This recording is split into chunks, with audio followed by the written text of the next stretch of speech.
కాసేపట్లో ప్రారంభం కానున్న టీఆర్ఎస్ సభకు సర్వం సిద్ధమైంది. నిజామాబాద్ లో జరగనున్న సభ ఏర్పాట్లను మంత్రి పోచారం, ఎంపీ కవిత దగ్గరుండి పర్యవేక్షించారు. ఉమ్మడి 9 నియోజకవర్గాల నుంచి 2 లక్షల మందిని సభకు తరలిస్తున్నారు. ముందస్తు ఎన్నికలకు ఎందుకు వెళుతున్నామనే విషయాన్ని సీఎం కేసీఆర్ ఈ నిజామాబాద్ సభ నుంచే స్పష్టం చేయనున్నారు. నిజామాబాద్ సభ నుంచి మరింత సమాచారం మా ప్రతినిధి భూపతి అందిస్తారు. నిజామాబాద్ జిల్లా కేంద్రంలో జరగనున్న టీఆర్ఎస్ బహిరంగ సభకు పూర్తి స్థాయిలో ఏర్పాట్లు పూర్తయ్యాయి. ప్రస్తుతం మనం వేదికపై ఉన్నాము. ఈ వేదిక మీద అన్ని ఏర్పాట్లు పూర్తి చేయడం జరిగింది. వేదిక మీద 60x40 సైజుతో ఏర్పాటు చేసిన వేదికపై టీఆర్ఎస్ అధినేత కేసీఆర్తో పాటు అపద్వర మంత్రులు, ఎంపీలు, అదేవిధంగా తాజా మాజీ ఎమ్మెల్యేలు కూడా ఈ వేదికపై కూర్చోబోతున్నారు. ఈ వేదిక ద్వారానే కేసీఆర్ ఎన్నికల సమర శంఖారావాన్ని పూరించబోతున్నారు. ఇందుకు గాను ఇప్పటికే పూర్తి స్థాయిలో ఏర్పాటు చేశారు. కొద్దిసేపటి క్రితమే మంత్రి పోచారం శ్రీనివాసరెడ్డి, నిజామాబాద్ ఎంపీ కల్వకుంట్ల కవిత, అదేవిధంగా తాజా మాజీ ఎమ్మెల్యేలు కూడా ఈ ఏర్పాట్లను కూడా పర్యవేక్షించారు. ఇక్కడ వేదిక మీద ఏసీలు, అదేవిధంగా ప్రత్యేకమైన చైర్లు ఏర్పాటు చేశారు. అయితే ఈ బహిరంగ సభ సందర్భంగా భారీ ఎత్తున ఏర్పాట్లు చేయడం జరిగింది.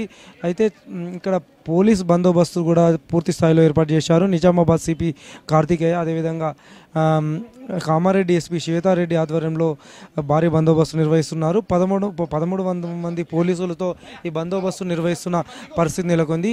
ఈ బహిరంగ సభ ద్వారానే ఎన్నికల శంఖారావానికి కేసీఆర్ పూరించబోతున్నారు. ఈ సభ తర్వాత మరికొన్ని జిల్లాల్లో కూడా బహిరంగ సభ నిర్వహిస్తున్నారు. అయితే ఈ సభ ముందు భాగంలో చైర్లు ఏర్పాటు చేశారు. ప్రత్యేక విఐపి గ్యాలరీలతో పాటు మీడియా గ్యాలరీ, అదేవిధంగా మహిళల కోసం ప్రత్యేక గ్యాలరీని కూడా ఏర్పాటు చేసిన సందర్భం ఉంది. ఇక్కడ ఈ 12 ఎకరాల ఈ గ్రౌండ్లో భారీ ఎత్తున బహిరంగ సభను విజయవంతం చేసేందుకు ఇప్పటికే టీఆర్ఎస్ శ్రేణులు సమాయత్తమయ్యాయి.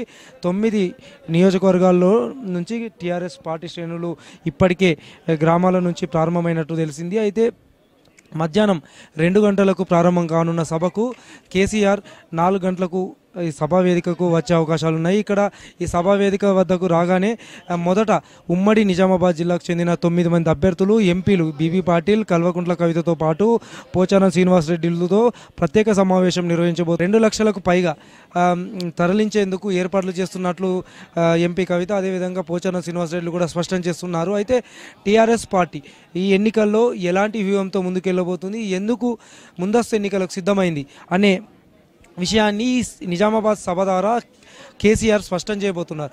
ఇటీవల కొంగర కాలాన్, అదేవిధంగా హుస్నాబాద్ సభల ద్వారా ఎన్నికలకు వెళ్తున్న విషయాన్ని చెప్పారు. అయితే ఎన్నికలకు ముందస్తు ఎన్నికలకు వెళ్ళడానికి గల కారణాలు ముఖ్యంగా ఏంటి, కాంగ్రెస్ పార్టీ వ్యవహరిస్తున్న తీరుకు, కాంగ్రెస్ పార్టీ కోర్టులను వ్యతిరేకిస్తున్న తీరును నిరసిస్తూ ముందస్తు ఎన్నికలకు వెళ్ళామని కేసీఆర్ ప్రజలకు, అదేవిధంగా తెలంగాణ ప్రజలకు సందేశం ఇచ్చే విధంగా ఈ సభా వేదికను వినియోగించే అవకాశాలు కనబడుతున్నాయి.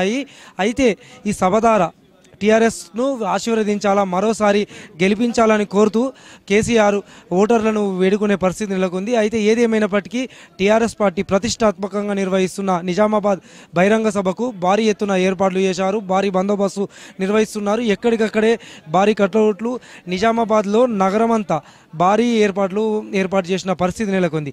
అయితే ఈ సభ ద్వారా ప్రజలకు మాత్రం స్పష్టమైన ఆదేశాలు ఇచ్చే పరిస్థితి నెలకొంది. తాము ఈ ఎన్నికలకు ఎందుకు వెళ్ళబోతున్నాము, ముందస్తు ఎన్నికల గల కారణాలను కూడా ఈ సభ ద్వారా చెప్పే అవకాశాలు కూడా కనబడుతున్నాయి. కెమెరా పర్సన్ కృష్ణతో భూపతి, AP24 నిజామాబాద్.